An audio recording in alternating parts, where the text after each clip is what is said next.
back. Expanding the Zone. I'm Shane Combs. He's Matt Combs. We appreciate you watching and or listening to us if you're out there on YouTube, SVC Sports Zone, or if you're getting us on your podcast app, Expanding the Zone. Certainly glad to have you with us again this week. This is show 57.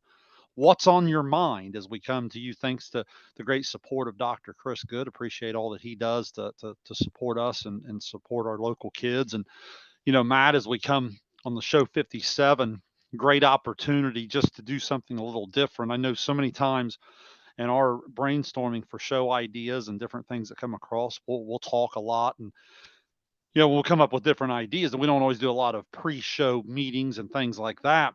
But we obviously are constantly talking sports together and certain leadership topics. Well, tonight we wanted to do something a little different where we've had some different things on our mind that we didn't share, and we thought, this would be a great show just to throw back and forth some ideas that we're hearing for the first time, and hopefully put together some show content that would be a little bit more just you and I driving down to the Reds game and back together, talking a little bit. And Right. so I'm excited to do that type of thing. Just your thoughts on tonight's show. What's on your mind in terms of where the idea ended up coming from, and what types of things that we look to have on the agenda. Yeah, I think it was just one of those things where we've never done a show like this. Like you said, we purposely, and we've mentioned this a lot on the show, we purposely don't do a lot of show prep, like you said. And part of that is we want some spontaneity in our conversation, and we don't want it rehearsed. But to be honest, we at least always know what the topic is, right? We have a topic and maybe even a brief outline. Here's how we're going to do it. Tonight we're completely shooting from the hip. We are, you came up with a couple topics, I came up with a couple topics, and neither one of us know in advance what the other one's going to ask. So this really is going to be spontaneous. We hope that it generates some good discussion. Hopefully, when we put each other on the spot, we can think quick and come up with some ideas. But I think, like you said, I think we want this to be more like just a kind of a discussion you'd have in the living room, on Sunday afternoon dinner or in the car or whatever. So hopefully it kind of flows that way.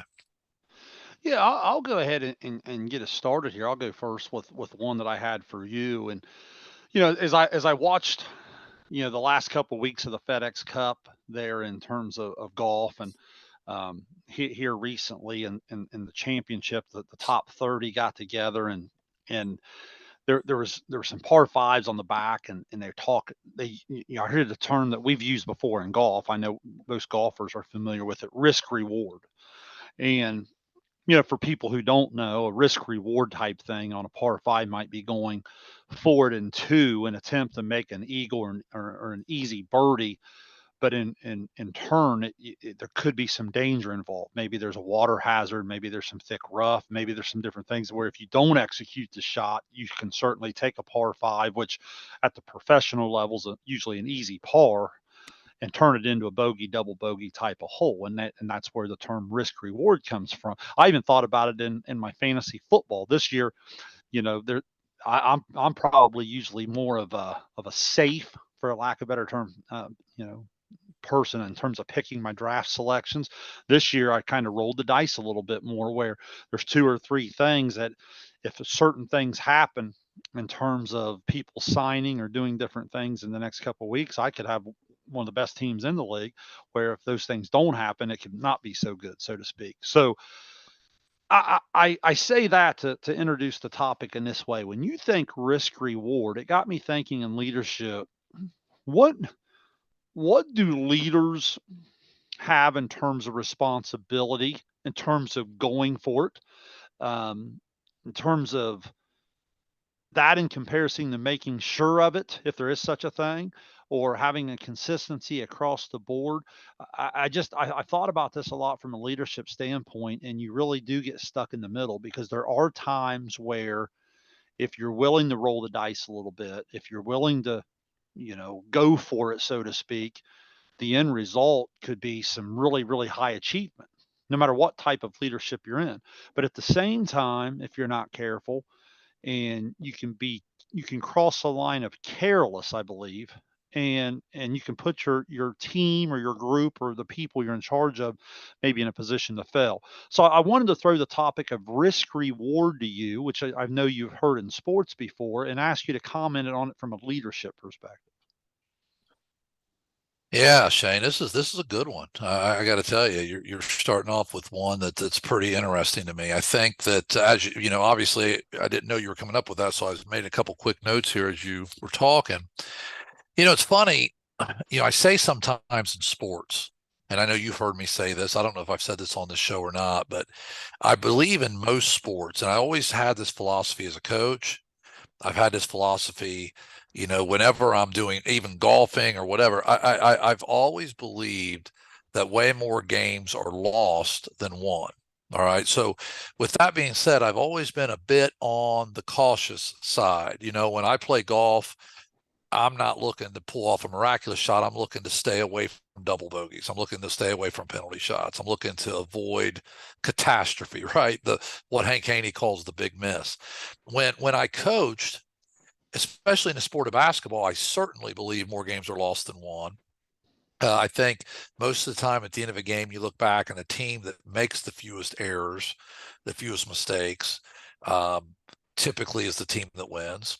You take a sport like football, maybe that's a little different. I still think it's true, but I think playmakers, when you score a touchdown in football, you might be scoring 20% of your team's points for the night. So if you make that great play, okay. So my point is in sports, I've always believed that. I think in leadership, to answer your question, um, I believe that to a certain extent, maybe not quite as much. I think there is some real benefit in leadership to put yourself out there a little bit, to take some calculated risks. I think you said it very well. I think the best leaders, Shayne, have the ability to say, okay, I truly believe in this. I'm passionate about it. This is a conviction of mine. I want to go for it. I believe wholeheartedly in it, but I do need to think of the entire organization, and I want to be cautious. I want to be aware of that. I want to take a second to think, how will my actions affect everybody else? And and we live in a cover your butt society, right? I mean, that's how, unfortunately we live in that. And I don't want to be that person as a leader. I think the best leaders aren't that way. I think the best leaders aren't scared to make a decision. They're just very aware of what that decision will bring, if that makes sense. Mm. This is what's going to happen with this, and I'm willing to take that risk. I'm passionate about it. I think it's the right thing to do, but I'm cognizant of what might come with that. Yeah, I like that. I think that when you talk, I love how you connected that to sports first because I've always said volleyball is a sport right now I'm covering quite a bit. I'm calling some different games. I've had an incredible opportunity to do that. In fact, tonight we're recording on Wednesday night. If our some of our sports fans that are listening out there haven't seen the scene of Nebraska volleyball tonight, where they played in front of 92,000 people at their football stadium, that's a must see. Volleyball's a lot like that. I've always said some of the best volleyball teams simply mess up less than you, right? It's one of Yeah. those that, and I think what you're saying in leadership makes a lot of sense. It's not that you want to take the easy road. It's just when you're in charge of all of it, so to speak, you have a responsibility to make sure that you're good now, that you're good later, that you have opportunity to adjust, to learn from, and move forward. That's really well said. Good stuff. Hey, here's Yeah. one too, Shayne. Let me hit you with this as it goes toward that, because I'm sitting here in my mind thinking of things that come up, right? Things that you read about, things that come up in your own workplace. The other day, I saw something. I can't remember where I saw it now. They were talking about, should we start to do away with the overnight trips, like team camps and retreats, right? For, or trips for like students, whether it be, I don't know, like French club or band camp or I don't know, I'm probably missing, you're just your typical, there's there's such liability now with some of that, because of some of the things that could happen. And there's issues that we didn't face 20 years ago, that I don't really want to get into on this show, but there's issues we didn't face 20 years ago that we do face now when you take a group of students, overnight. But as you and I know, we grew up going to some team camps. There is some team building, there's camaraderie. You know, is that an example maybe of risk versus reward? Do you have to stop and think as a leader, what are we getting out of this compared to maybe the liability that could come with it? That's an outstanding point. It's a comparison I didn't even think of as I put this together, because what I don't ever want to cross over is the easy way out Right. versus, okay, this might be more difficult, but the benefit for the group is to do it, so to speak, right? That's kind of what you're talking about. So that's a great comparison. Another way to look at a risk reward. Yes, there may be different things in modern society and different challenges, no matter what it is. I know there's even different ways we reward our students, like in rewards. Middle school award trips, movie trips, linking it to grades, linking it to behavior, linking it to attendance, linking it to different things. Well, then you run into all sorts of factors nowadays that can impact those different things, therefore impact who gets to do it, who doesn't. So what I have found throughout my career, the easiest thing to do, right? The risk reward part of it, sometimes it's to just do away with it, not do it, Right. right? Avoid it, Right. avoid the controversy. Whereas in doing so, you're also cheating. I mean, if we're being honest, you're kind of cheating 85, 90, 95% of students and families out of some pretty cool opportunities that I've watched kids have for 10, 15, 20 years of my career. So that that's an awesome point. I mean, so like what you're saying with the team camps and different things, you think back to all the different things, some of the different colleges you got to see as a middle school or high Sure. school student athlete, some of the different facilities, some of the different people you met, some of those different things. So yeah, that's a great connection. Well, and think about this, Shane. We've talked about this before too.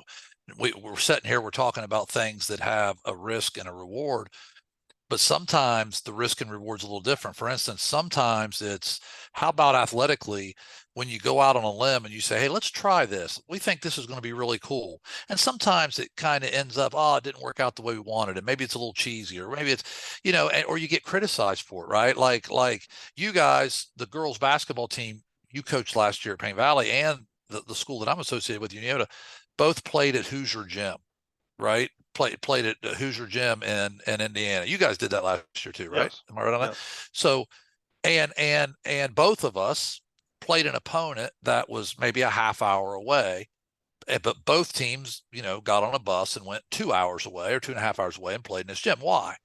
Well, because we thought it was a really cool opportunity for our kids. And you're going to have some people that say, "Oh, well, why would you? I mean, why would you do that? Why would you take that trip? You're playing a team that's close." And I think we played Washington Courthouse. I can't remember. You might have played McLean. I mean, so, Plain. but Yeah. and so, but you do it. I guess what I'm saying is the easy way out would have just been like, you're right. Let's just have them come over to our gym and play on a Saturday afternoon. That's the easy way, right? But you take a chance, you go a little extra mile.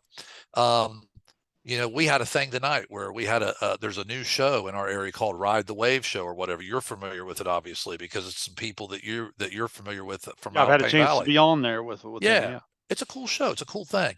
They got a hold of me just a couple days ago, and it was kind of short notice because they weren't thinking they were going to do it, and all of a sudden we're going to do it. They wanted to come to Unioda tonight, do like a college game day type of thing, and and I knew that we couldn't pull it off quite the way I wanted. We didn't have time to get our band together, our cheerleaders together, or like a huge crowd. And I knew, if I would have had a couple weeks, maybe we could have. And part of me thought for a second, maybe it'd be better just to not do it, right? And make sure maybe we do it another time. But I'm so glad we went ahead and we pulled the trigger and we gave it a go. We didn't have as big a crowd as we'd like, but we had some people. The kids had fun. The guys on that show do an outstanding job, very personable, a lot of personality on that show, very professional. The people that run their video equipment, they do a really nice work, and I'm glad we did it because again, the easy way out would have just been but but why not roll the dice in that situation? Why not give your kids, I guess, every opportunity, right? Do you think sometimes, Shayne, as adults, we get tired maybe and we're just kind of overwhelmed and we're just like, nah, let's not worry about that. That's just a little extra work and more trouble than it's worth. And let's just status quo is good enough. Well, when we were doing the SVCSportZone.com, the website portion of our SVC coverage, do you remember when we did the student section of the year there for a while? Right. We had a 3 or 4 year run where we passed the banner around the league. The one year the Westfall students were just incredible. They won the award.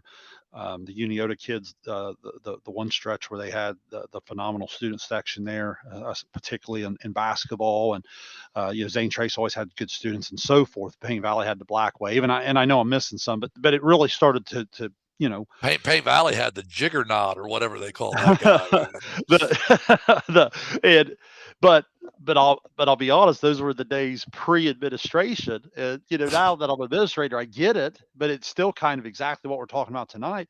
It started to make administrators uncomfortable. Well, as a website who, leaned on athletic directors, leaned on coaches, leaned on administrators for support, I felt kind of obligated to back off of it as time went on because it was starting to create some uncomfortable type of things and chants and different things that I think you've said before on expanding the zone 15 or 20 years ago. We called it clever, where Right. today maybe not so clever. But yeah, those are all great examples of risk reward. So I think that's a great topic. I certainly didn't want to cut you off there, but I'll give you a chance to go to your first one there on your list and throw one back at me. Yeah. So this one, I kind of, you're always naming stuff, so I wanted to come up with a catchy title, but I guess I'll call it, I'll steal a line from Tim and Brian Kite and call it Mountain of Average. What I mean by this is, what got me thinking about this, to be honest with you, somebody, a leader that I have a lot of respect for, sent me a link the other day to, I can't even remember what it was, a social media link where it was talking about the University of Stanford and how they have, and I'm sure other colleges are doing this, in an effort for more diversity. And I'm not talking like gender or ethnic diversity. I'm talking about more like academic diversity. They've actually, they've actually started admitting less of their higher SAT scores, okay, and bringing in people with lower scores in order to have balance in their student body. And so in a way, almost punishing those students that did well and rewarding those students that did not maybe didn't do as well, so that you have more of a like a diverse student body. Okay, and it got me thinking how much at least in my opinion, that this happens in our schools, in our society, where we do so much to bring underperforming people, whether it be in the workplace, whether it be in school, whether it be in society, right? And try to bring them up to average, that we sort of forget about or don't really encourage the people who are good. We don't take them maybe to even another level of greatness. Let me give you an example, Shayne. We talked about, I know as an administrator, you know what PBIS is, and maybe the listeners don't, but it's basically, long story short, kind of a positive behavior thing that the state of Ohio has, and schools have to implement it. And the idea behind it is, positive behavior reinforcement, as opposed to, hey, don't do that. It's more of, here's what we want you to do, if that makes sense. So but one of the things that most schools have, and we have it, and I know, I think talking to you about it, you guys have something similar. You give rewards for good behavior, like whether it be you know a Sherman buck or something at Uniota. I don't even know, that's not what we call them, but I mean, or a Bearcat buck or whatever your place. You give out a little, maybe a slip of paper, and they can get an award with it later on, or whatnot, right? And the funny thing about that is, the students who benefit the most from this are the students who have had a history of poor behavior, and they start to turn it around a little bit, right? And you want to reward that. So you're really focusing on that student, hoping to take a student who's not well behaved and make them behave at least in an acceptable fashion. But the students who have done nothing but great things since the third grade, they don't they don't get recognized. I mean, how many times do you really go give them an award? Like, hey, how many times you ever call a kid into your office and say, hey, you're not in trouble. In fact, I just wanted to call you in and thank you for being a great student the last 5 years. We don't do that. We don't do that much because there's sometimes there's not enough time in the day. You're dealing with the students who cause the problems, right? My point is, do you think sometimes we get stuck trying to bring some people to the middle, some people to the average, and we forget about our people who are doing really well and maybe even, taking them to the next level? It's really ironic. We were just talking about this in one of our teacher-based team meetings at school earlier this week. Um, the state of Ohio, from an education standpoint, to use kind of an oxymoron, is almost a stupid genius. It's a on one end they're going to judge you on achievement, and on the other end they're going to judge you on growth, right? So we always kind of laugh that, to use a sports term, every 4 or 5 years you might want to just take right, Yeah, come on yeah. back so that you could Tank, get the first start pick to, in the draft, right? yes, Yeah, because you can start to grow. But in all seriousness, like kind of what you're talking about is we are constantly striving to help that lower level student get better, right? We're looking at our data, and we're all guilty. And I think in talking to the business people, and when I was involved in Leader in Me, I think this is even true in business world. If you have a student or an employee or a salesman or whatever it may be that is performing at the desired level or even at a higher level, you're okay with that, and you kind of quote unquote leave them alone. right, Whereas if you have someone that's underperforming, now in the business world, you may get rid of them. If we're just being honest, right? You may just right. replace them. Yeah, But in the school setting, obviously we're not doing that. We're there to help every single kid that comes across. And so that you're putting a lot of your resources. So, and by all means, this is very, very important. But our hours and our meetings, our resources in terms of what we supplement our curriculum with, our scheduling, all of these different factors are invested in this group that we're talking. And in a way, you are trying to just kind of get everybody to a, well, you use the term average, to a minimum requirement. Is that fair? yeah, And in reality, the kids that are already there, or in the business world, those salespeople that are already there or performing at that higher level, we may give them an attaboy or an attagirl, but that's about it. I think that's a right. fair statement. And I think we become victim of culture sometimes if we don't do that. So I do know one thing that we try to do is we try to look at some different enrichment opportunities. We've tried to look at some different supplemental things in some of our science fair and some of our science club and some of our band and some of our student council. We have a sources of strength, trying to go outside of the curriculum to maybe, I don't even know if it's reward as much as it is put, because some of the stuff that, I'll be honest, sometimes the kid that's on the AB honor roll just what's left alone. Hey, I got the A and B like you asked me to. Right, Leave me right, alone. You know what I mean? But right. like we do have to push them along. To use a sports analogy, sometimes you're trying to push every kid along. You're gonna we I know you well enough to know that I've seen you coach some of your best players the hardest. Yeah, Why don't we do that in education? You know what I mean? Like why? right, Sometimes we fail in the classroom, I think, to take that A student and and challenge. I remember having a really good student about 2 years ago in class, or 3 years ago. I think it was my last year in the classroom before moving to administration. And she said, she kind of caught on to what I was doing with the student, saying, "You mean to tell me that you're going to give that kid a C if they do this, this, and this?" I said, "Yeah, I'll do this. If you do this, this, and this, I'll give you a C. How's that going to go over at home?" And she looked at me and realized what I was saying because she right, wanted an A. You know what I'm saying? So it right. was one of those where, but I do think we're guilty in all walks of life in terms of just accepting and being okay with people that are already performing at a certain level, and then investing all of our time down at the bottom. And I do think that it leads to some average. I think you're on to something there.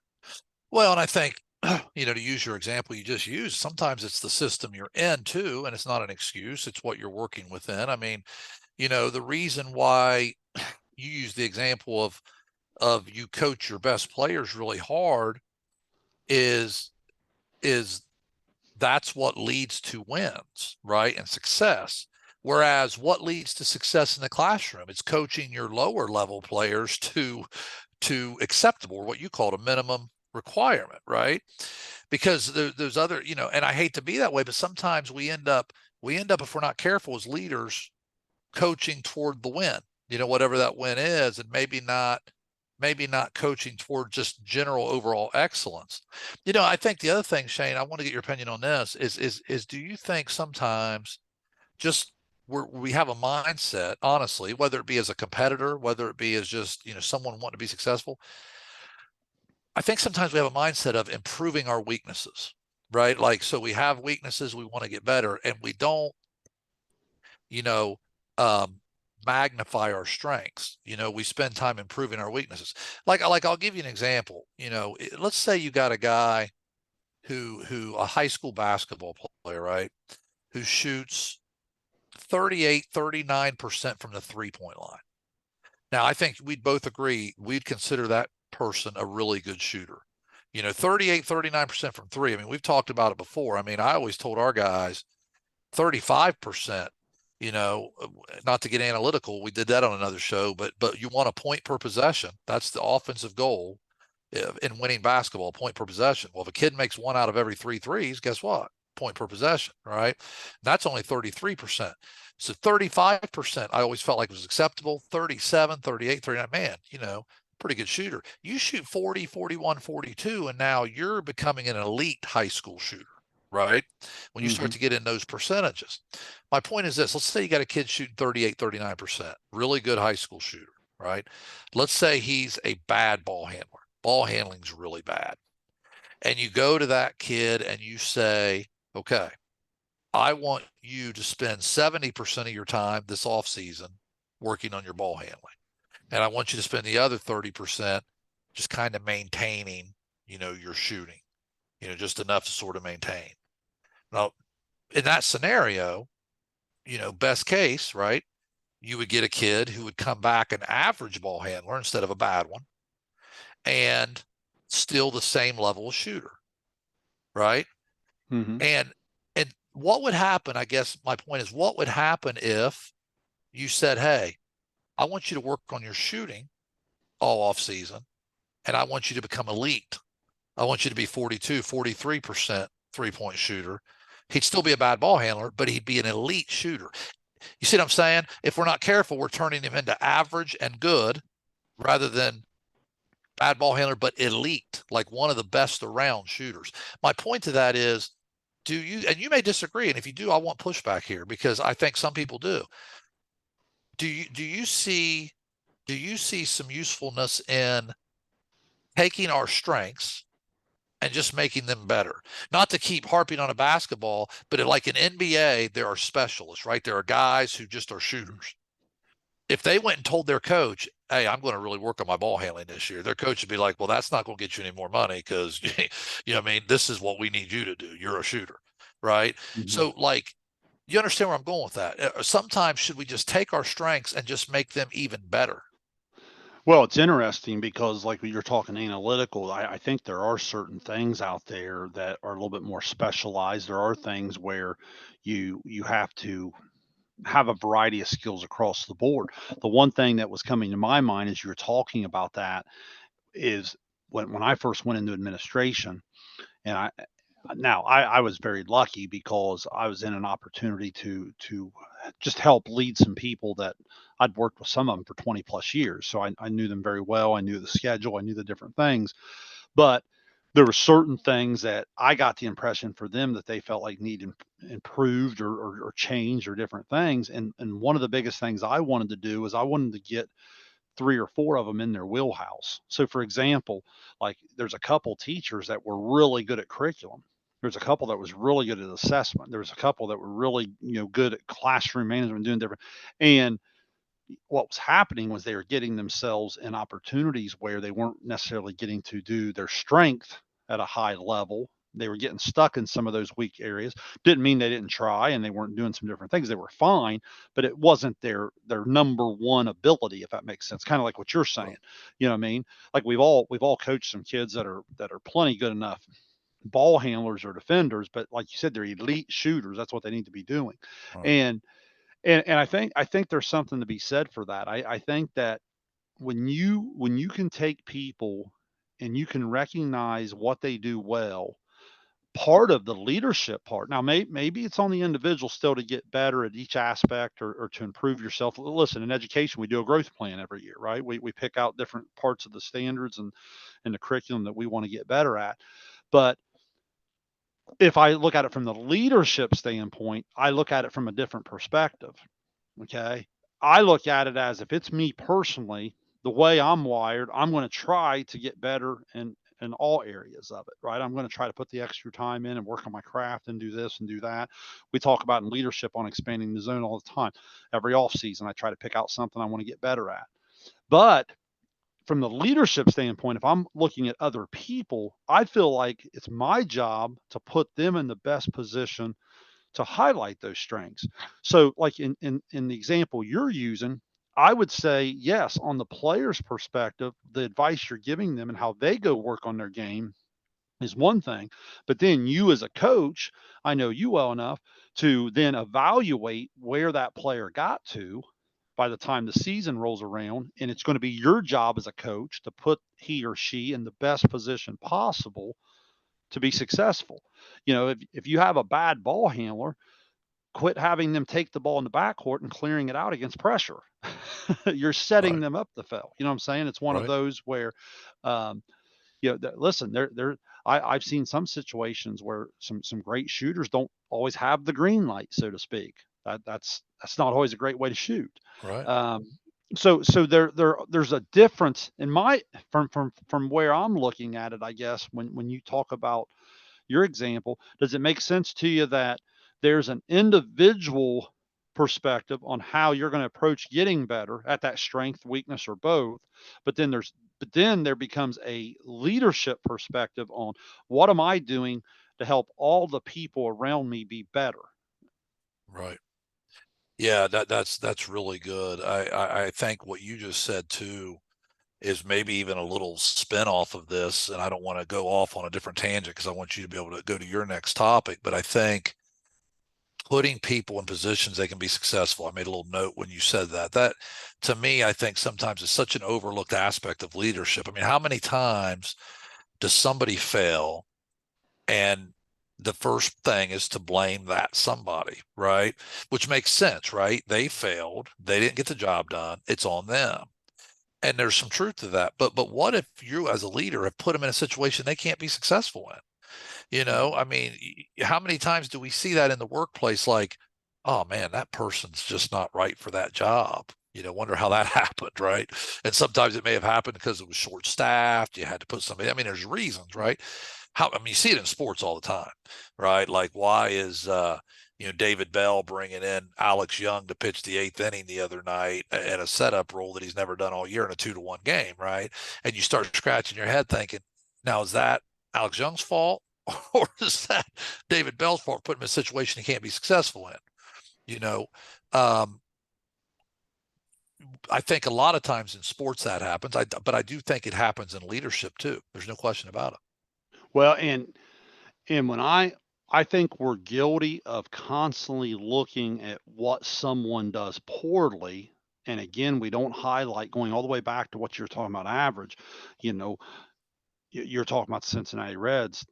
Take Ellie De La Cruz, a young man that we've just never seen before. Okay. Right. People are going to immediately go to him striking out 40% of the time. Now, is that too much? Yes. Does he need to cut that in half down to about 20, 18, 19, 20%? Yes. But he's also 21 years old. And I've also watched him hit a baseball at Great American Ballpark up to where I've only seen one or two human beings hit it in the last 20 years. I've watched him Right. throw a ball 100 miles per hour from, short center field to gun a guy out at the plate.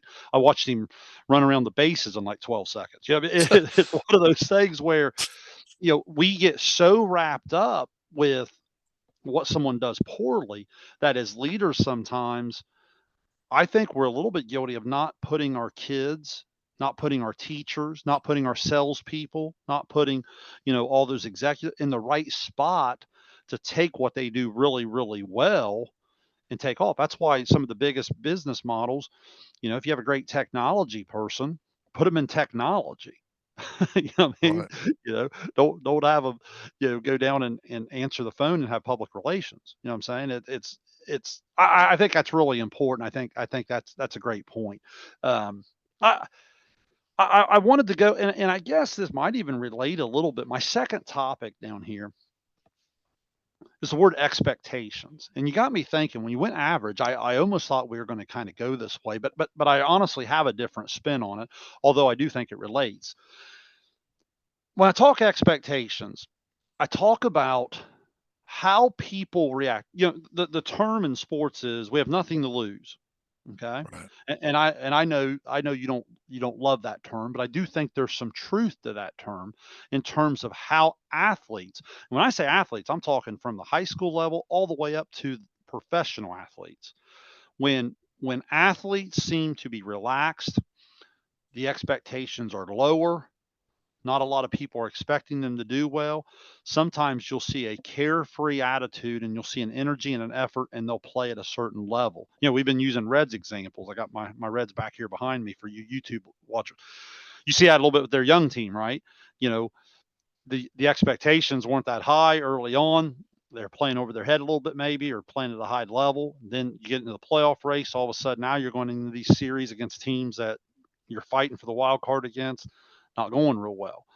Now, the point I'm saying is sometimes I think athletes get tight. Sometimes I think they're afraid of the moment. But then there's those special athletes. They get to a point where it's almost like they're built for it, right? It's Right. you can see it. I've had people listen to me talk on here on the YouTube channel. You can check it out. I have some volleyball, football reaction each week. From the Side of Valley Conference here in the Chillicothe area, because I know we have some out of town listeners too, which we appreciate each week. But Matt, I mean, SVC volleyball and high school volleyball in this area is so cool. I have a chance for Sosa to call some games. And the first night of SVC play, for example, we have 8 teams in our league. So we had 4 matches. So obviously, if they all go 5, that's a maximum of 20 sets of volleyball. One opening night, we had 18 sets of volleyball. I mean, it was Yeah. everything was a 4 and 5 set match. And I was calling actually a non-conference with 2 of the elite programs in our area with Adena South Webster the other day with the legendary Mike Smith, which was a real privilege. And I was talking about when that went to the 5th set, that one thing I've always looked for in coaching is I look for the kids who aren't afraid of the moment. So in other words, it's that risk reward, right? Right. It's that okay, this person may mess up. They may not be successful every time, but it's not because there's anything afraid in. Is it one of those where you're wishing it inbounds, or you're just swinging away and you're not afraid of the moment? And you talk about that great shooter in basketball. Are they setting the feet and letting it fly the same way they would in the first quarter? In the final minute of the game when it's tied and the game's on the line. And and I think in leadership, there's something to be said with how you empower people and what you instill in that. And that's where I want to go with this leadership topic. What do you think it is in leadership that puts an expectation at the highest level necessary to be successful while still empowering people and preparing them for those moments so that we can have employees or we can have student athletes that are ready on test day or championship night, or when the business is up against the sales quota for the month or whatever it may be, that doesn't shrink under pressure, so to speak. Yeah, no, it's interesting, Shayne. I think that I think it's different for different people, and I think that that's what makes leadership a little bit tricky is kind of trying to figure out what makes each individual within your team sort of tick. Because I do think there are people, and I've known some people who I've had a great deal of respect for, who were competitive people, wanted to win, wanted to be successful, but they very much had that attitude. They functioned best when they felt like they were in a no lose situation. They functioned best as an underdog. They functioned best. I had a coach years ago um, when I was younger who used to say, um, hey, the pressure's on them tonight. Nobody expects us to win, and it always, as much as I loved this particular coach, I was in junior high at the time. I said, in my mind, it always bothered me a little bit. Like, well, I don't like that. You're giving me an excuse to lose. I'm not, you know what I mean? I don't want an excuse to lose. It's not okay to lose. And so I was driven a little bit differently than that. But probably what he said helped some other kids, because we're all different. I mean, I think for me, where I've never really loved the pressure's off type of mentality is the what I always feared as a coach in using that would be that you give kids an easy out. Like, well, if we lose, it's no big deal. And I don't think everybody who believes that, that's not what they're trying to say.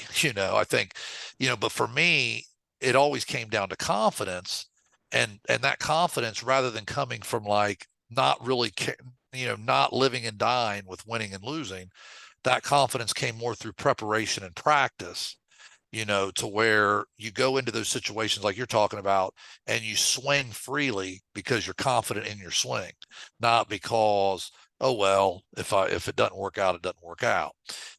But I think as a leader, to answer your question, Shayne, don't you feel like it's difficult, when you're coaching a group and you know that different people are motivated in different ways, different people feel different ways, and yet you've got to try to reach all of them. That can be tricky. I mean, that can be extremely tricky to know, if I say this to this person, it's going to really work. But if I say it to this person, they may even take offense to it. It's not going to work. That's not the way, and I mean, that's what makes coaching tough. That's what makes leadership tough.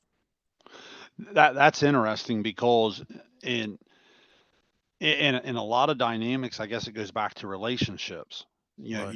Understanding the people you're working with and knowing, over the years, I've had some pitchers in baseball where I could go out and I could get real mechanical with them. They wanted me to give them baseball tutelage, right? They wanted me to Right. talk about balance point and get your arm here and do, you know, where other kids, I just needed to say, hey, you see the mitt down there? Let's just play a little catch. Just, rear Right. back and throw to the mitt down there. I mean, Right. so it's one of those things where how do you know which one to do when? Well, because you know your kids. Yes. And how do you do that? You get to know them all the way back into the bullpen sessions, 2 months ago, so that if you're in the district championship and you have to have one of those mound visits, you know exactly what you're going to say to that particular kid in that moment. But if you don't have those, really, same way in leading adults. Adults are the same way. I mean, they should be more mature and so forth, but it's still the same type of thing in terms of certain personalities. They're going to react to certain things a certain way. And I think one thing I always say, leaders have to be flexible. They have to be able to react on the spot. But at the same time, if you're a leader that's constantly getting curveballs thrown at you, you haven't studied your people very well, or you haven't studied your job very well. Like we used to say in teaching, if you go in and give an assessment, you shouldn't be shocked by any score a kid gets. You know what I mean? Right. Because you should have been formally assessing them the last 2 weeks, to where why are you shocked on game day, as we like to call it, that Right. they're scoring such? So do you think it's a little bit of fear of failure? Like I've had some kids, Matt, that I've watched really talented, but it's almost like they put the built-in excuse of, okay, what happens, man, if I try in front of my buddies and I work really hard and I try really hard and I'm like the third or fourth best? Hmm. Where if I just kind of go and make it out to be like a long shot, if I pull it off, I look like a genius. But if not, I wasn't really trying. Do you think there's a little bit of fear of failure in some competitors? Oh, I don't think, well, listen, I don't think there's any question there is. And I think it's how you handle that. I'm going to be honest with you. You and I did a show on this one night, or at least part of a show, where we talked about this a little bit. Are you driven more by the joy of success or by the fear of failure, right? Mm. And for me, it's always been driven more by the fear of failure. Winning has always been a relief to me. And that's not always fun. It's not always enjoyable, but it's just who I am. But to answer your question, Shayne, think about it. If that's your personality, if you are afraid of failure a little bit, it can do one of two things to you. It can drive you to try to avoid that, or it can push you to what you're talking about of, well, it's not that important anyway. You know what I mean? And then you just kind of act like you don't care. I mean, how many times have you heard a kid, yeah, I got an F on that test, but I didn't care, man. Yeah, I didn't study. Right, Yeah, right, yeah, right. Exactly. And it's more, I tell people all the time, when it comes to kids, no kid wants to fail. I mean, no. no kid wants to fail. If you go ask any kid in your school, are you glad that you have Fs? Are you glad that you've gotten suspended 3 times this year? Are you glad? I mean, deep down, that's not what they want.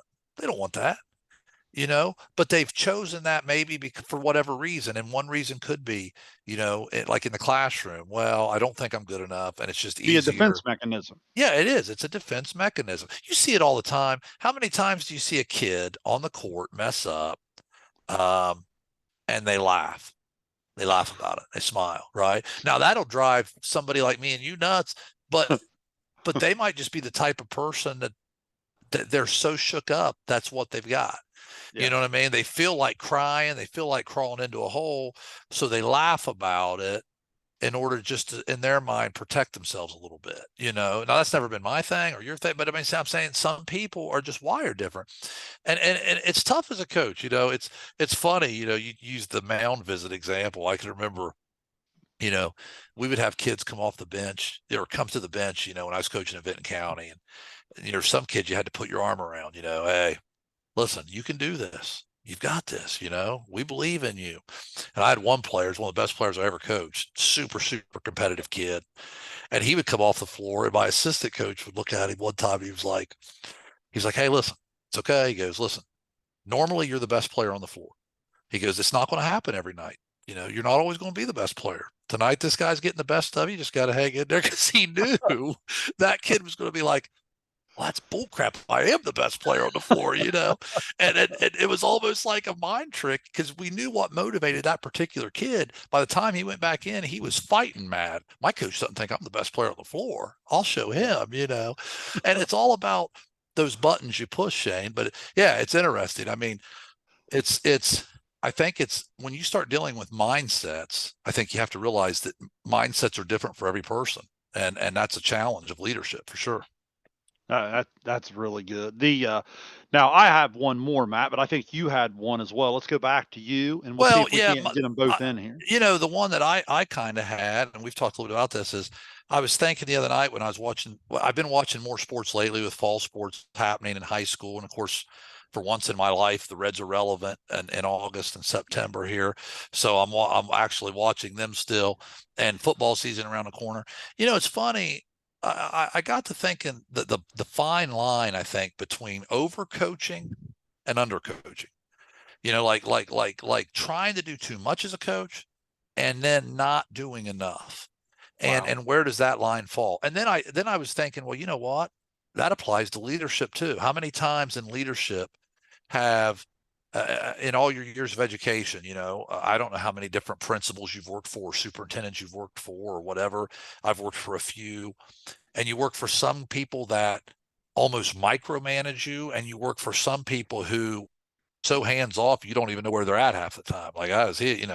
And it's like, where is that fine line, right? I mean, we get mad at, using a Reds example again, David Bell at times, because left-handers pitch, and we're going to put right-handers in the lineup that should be in the minor leagues just because they're right-handed. Is that overcoaching, or is he got guts enough to try something? Some people might think, oh, well, that's what he's supposed to do. I mean, I feel like I just want your opinion on this. I just, what is, where is that balance? And how is there a magic formula that you use, or is it just something you think through in each individual case of when am I not doing enough? When am I doing too much? That's an awesome topic, and I'm not going to sit here and act like I have the perfect formula. What I do know is I think when you are in a position of leadership, I'll go back to my relationship foundation, and you know the people involved, and you know them inside out. You get to know them personally, and like in a small school setting, I just have really good relationships with the people I work with, and and you try to trust your evaluation, so to speak. So it's such a fine line with what you're describing in terms of not panicking and trying something just to try it, in relation to, like, sometimes you need an Aaron Rodgers, RELAX. Remember when he told the fans that, you know what I mean? Like, hey, I Yeah. got this. Okay. But then there's other times, let's face it, where it's time to shake it up a little bit and you got to try something different. They're looking to you to lead. Hey, this isn't working. You go. So it is such a fine line, because you never want to give a sense of panic. And I think it's okay to talk to people that you are leading in a different way behind the scenes. And then when you're out in the public, or out, and depending on what leadership role you have, there could be more PR involved, right? Like Right. if you are a basketball or football coach or a volleyball coach, you're probably going to have more, day to day media or week to week media than even a principal, right? Because you're not, Right. because you're not communicating out in front of a camera or out on social media all the time. So a lot of times you always want to, like some of the best leaders I've ever been around. I think we would agree our high school basketball coach is the first one that comes to mind. When things were going well and we were winning, whose fault was that? It was us the players, right? Right. Every time things went wrong, and we were fortunate enough in our high school days to have a lot of success, but when things would go wrong, I never remember him ever calling us out publicly. Now, in Right. a team meeting or in a film Sure. session or in practice, did we have that discussion? Sure. But in the public eye, when it came to public relations, Coach Lovely was always out in front saying, "Hey, that was my fault. I didn't quite get to that on the practice plan. I probably should have had him a Right. little bit more prepared for that." And we're sitting there thinking, "Well, we did that for a half hour in practice the other night, Coach." But no one Right. else knew that. You see what I'm saying? And I think there's something to be said for understanding the balance between when's it time to relax, when's it time to panic. Now, in the day to day, or the game to game, the inning to inning, quarter to quarter, whatever it is you're coaching, I think some people just have a nervous energy where they feel like they're control freaks. Listen, I've had Hall of Fame coaches, and I'll just use baseball since that's something I've been head coach in for almost 2 decades now. I've seen Hall of Fame coaches literally call every pitch on offense and defense, and I've seen Hall of Fame coaches, sit over on the side or have a hands-off approach where you can tell their kids are more than prepared. I see volleyball coaches that are up and marking things and doing things and playing 11, 12 kids. I've seen some teams that they're so well oiled that the kids can sub themselves in the rotation, and they sit back, and you realize that, wait a minute, these girls have been taught in volleyball in practice. They know what the heck's going on here. You know what I mean? Right. And it looks like not a thing rattles them. So I think the answer that I would come to after saying that is, don't you think there's something to be said that you have to be yourself, and it has to be real, and it has to be genuine. Like when we talk about kids, or we talk about staff, or we talk about employees taking on the personality of their leader, I think there's something to be said, Matt, of being real and being yourself, because people recognize fake. So Yes. it Yeah. should you over manage, as you said? Should you under manage? I don't know the answer to that. But what I do know is, if you've been put in a position of leadership, someone thought you were qualified to do so. And if you've had some success at some point, you've obviously been pretty good at what you do. You've had some good relationships with people. You have the ability to get people into their wheelhouse and perform, and you trust your evaluation of them. and you don't maybe overreact to them struggling a little bit, but you know them well enough to know, wait a minute, I can help fix this, but if I do this, this, or this. But through all of it, it better be done with a personality that's real, because the minute it's fake, I feel like that brings an uncertainty, right? People start to see, like I know you well enough to where when I watch you coach, I would know, like, whoa, wait a minute, that's not the way Matt would handle that. That he's doing that out of character there. What's he doing there? Does that make sense? It does. I've said all along, Shane, there's no, if I was going to give any coach advice, and I could only give them one piece of advice, I would give them what you just said. You have to be genuine. Like, your players will see through you in a heartbeat if you're playing the role. If you are not who you really are. I don't know if I've ever told this story on this show, and I don't even know if I've ever told you the story. I think I have, but when I first started coaching high school, but my first experience coaching high school basketball was when you were a senior in high school, right? And I was an assistant for Coach Lovely. At the time, I got to take you guys to a summer basketball camp down in Georgetown, Kentucky. And at the time, I was 19, almost 20. Think about that for a second, okay? And I was helping coach um, your team.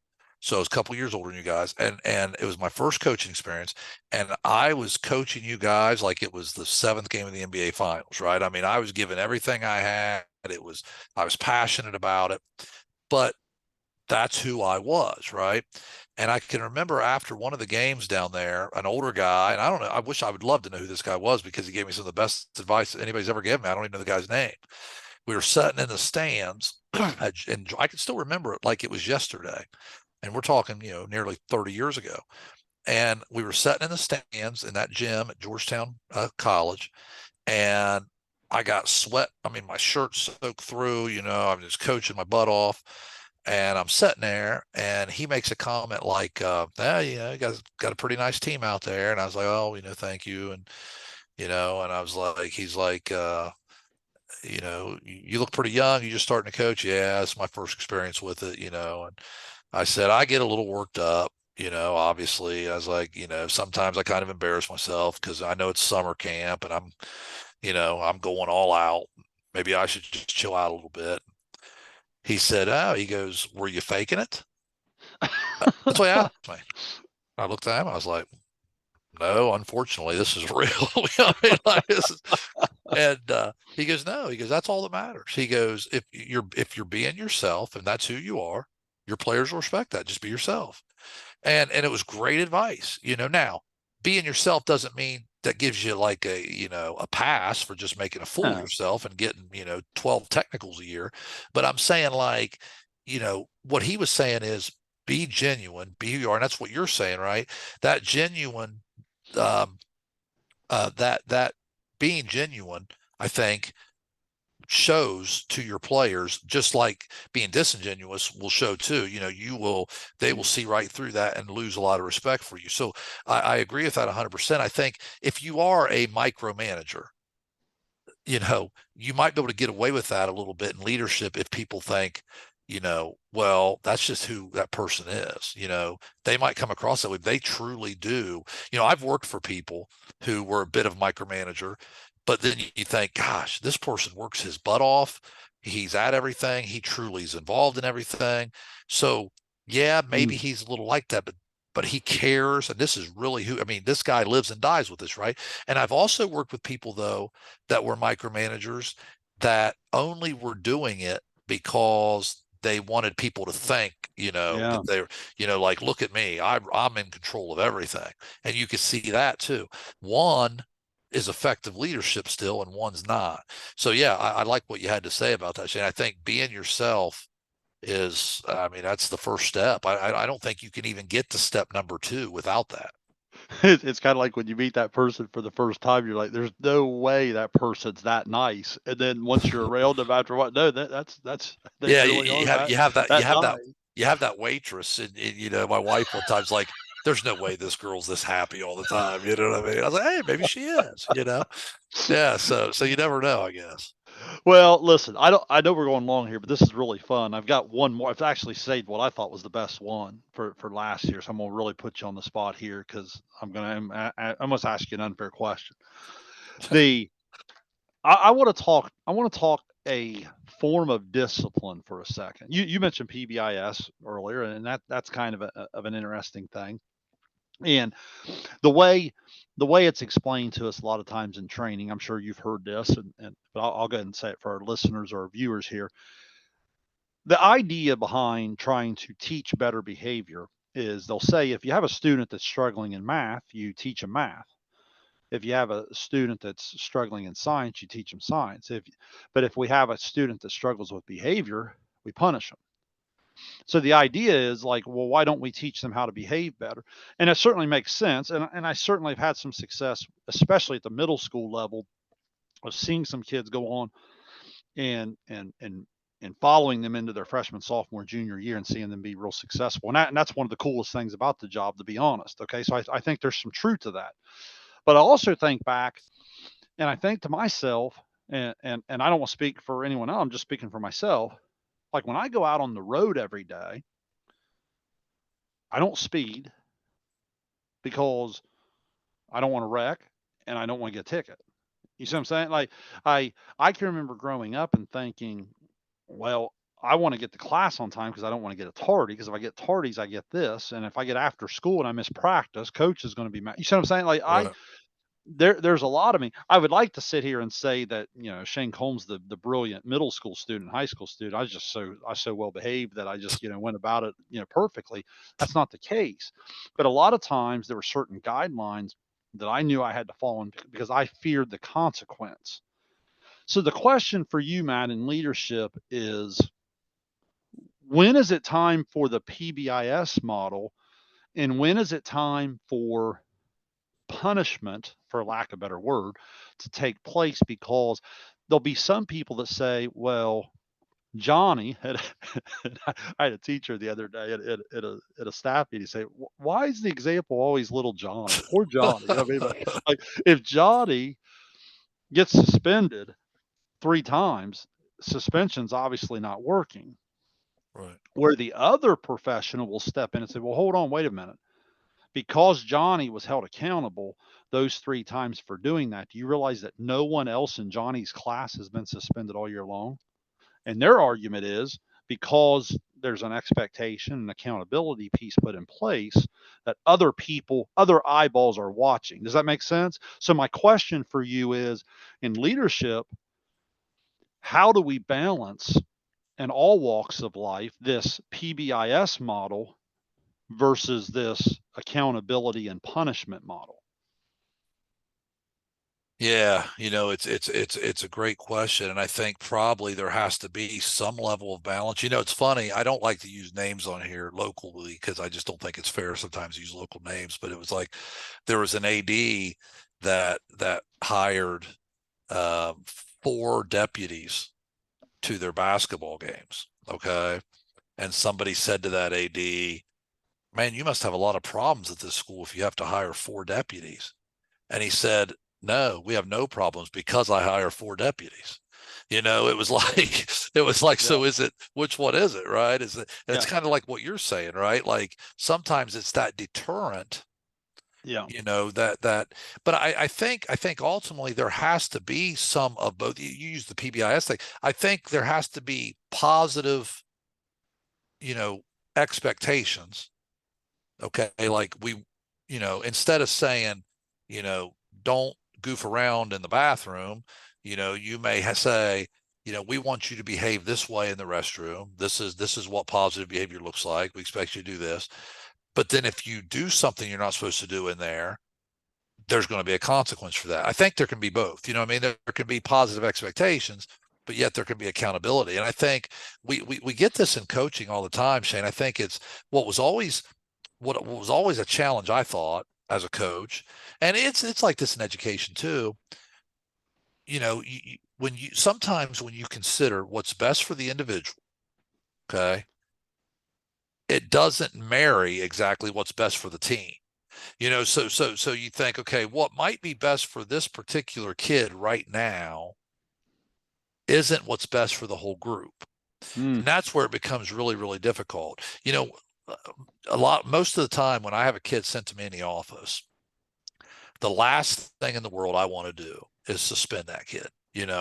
My mind automatically, I'll be the first to admit it automatically goes, is there a way I can handle this where I can still keep this kid in school? Because really, I don't want to put a kid out of school.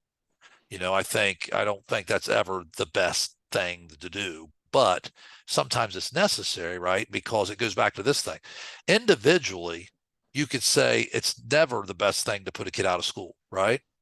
I mean, is there really an argument for that? Like, hey, if I mm. send this kid home for 3 days, that's what's best for this young man right here. Well, no, but sometimes it is what's best for everybody else because maybe his behavior has created an unsafe school environment.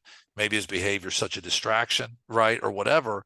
Or maybe his behavior is such that if we don't suspend or punish stiffly, other kids are like, wait a minute, can I get away with that? You know what I mean? Again, it's that deterrent, right?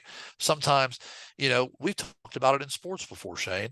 You punish an individual, and then the team loses. So in a way, you've punished all the good kids too, because you took one of the best players off your team for an individual punishment, right? But at the same time, is that a lesson that has to be learned of accountability? And these are things that happen, and you let your team down when you do. So I don't know. I'm not trying to dance around your question. I hope I'm answering it, but it's like No, you it's. are. But for me, it comes down to weighing that. Okay, the first thing I'm going to look at is what do I think is best for this kid, and can I do that without hurting the group? And if I can, that's perfect. You know what I mean? Hey, I think what's best for this kid is is 2 days of ISR instead of an out of school suspension. And if Mhm. I do that, I don't think that sends the wrong message to the rest of the student body either. That's perfect. Do it. But when it starts to get into that, well, it does send the wrong, that's when it gets tough. Well, I'm not going to lie here. The longer you're in leadership, or the longer you're in your particular situation or your position, this probably gets a little easier to balance it. There's so many people that are so black and white in terms of this is what the handbook says, this is what we're going to do. Okay, I think that's a scary way to go about it sometimes because not every situation is created equally. But but I will say this in coaching, as soon as the I'll just use football as an example. As soon as the football coach says, okay, if you don't practice on Tuesday and Wednesday night live, you're not playing Friday. Okay. They might have a kid miss or do whatever. Now, if they let the kid miss on Wednesday night and he's still going to play, I would venture to say there's a good chance over the next 4 or 5 Wednesday, the number is going to quadruple. You're going to have 3, 4, 5 kids not practice on Wednesday. Does that make Right. sense? Right. Whereas, but at the same time, are there legitimate reasons to maybe be in and out of a practice? Maybe so. You see what I'm Right. saying? So I think it's very hard to have that cut and dry. But I will say that it does open up a behavior to repeat. So I think there has to just be I think there has to be a stance with the leadership involved to where okay, this is the realm that we're going to go in. When this happens, a rule has been broken. Okay, it's Right. going to have to be addressed. Now, how it's addressed situation to situation, it can be different. Is it a kid that it's been a recurring theme? Is it a Well, kid that's had a pretty good right. track record? Is it a Right. kid that, in terms of, and I know it makes some parents mad sometimes, but I think there's some truth to that in life, period. You know what I mean? In terms of when you make mistakes. So Well, yeah, yeah, Shayne, not to interrupt you, but it's yeah. like the old saying I used to tell our players, fair isn't equal. We're talking about two different things. Fair is not equal. Fair is fair. So what my point to that is what you were just saying, your track record matters, your reputation matters. If you and I both get pulled over for driving 70 in a 55, okay? On the surface, what would be the fair thing? We both get a ticket, or we both not get a ticket, right? But what if you have a perfect driving record and I've had 5 tickets in the last 5 years? And I get a ticket and you don't? Is that unfair? Well, I don't think it's unfair. You've had a reputation. You made one mistake. guy gives you some grace. I screw up all the time, and I get the punishment. Mm. Your reputation. I mean, we tell kids all the time, your reputation matters. Your reputation is going to follow you around, and it is going to matter. So I guess what I was just trying to kind of, I didn't mean to interrupt you, but I was just reiterating what you said right there of it does depend sometimes on those things. It does, and I guess I'll even wrap this right into my final thought, and then I'll let you have the final word. I think it's what we've learned in 7 shows now of expanding the zone is we use it as much as our leadership, professional development, enjoyment as anything. The answer usually lies in the middle. You know what I Right. mean? It's if you are looking in leadership, if you are looking for the leadership handbook 101 that says always do this or always do that, you're kind of kidding yourself. Okay, it's one of those things where that just doesn't exist.